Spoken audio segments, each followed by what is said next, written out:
তাৰপিছত সেইবিলাক medical repairing কৰি থাকোঁতে তই মোৰ হিৰোইন আমাৰ প্ৰথম চিৰিয়েল প্ৰথমটো তই মোৰ হিৰোইন মলক গুইনগেন হয় তেজপুৰৰ পৰা মই তাতে যাওঁ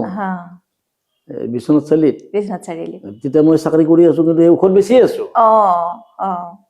কোম্পানীয়ে গম পাইছে ই কিবা কৰিছে মোক কৰিছে বুলি মোৰ বহুত কমপ্লেইন মই পাত্তা দিয়া নাই আৰু যা যি হ'ব হ'ব তোৰ লগত সেইখন কৰিলো সেই ৰিপেটিভ কালতেই কৰি থাকোঁতেই হলধৰ হয় তাতো এটা সেই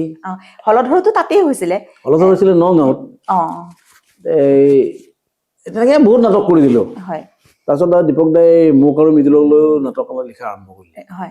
কেইবাখনো লিখিলে তেতিয়া কিন্তু ছবিতকে চিনেমাতকে নাটকৰ ধাৰা বেছি বেলেগ আছিলে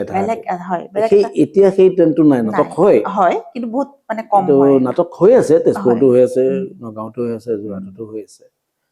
তেতিয়া মানে উৎসাহটোৱে বেলেগ আছে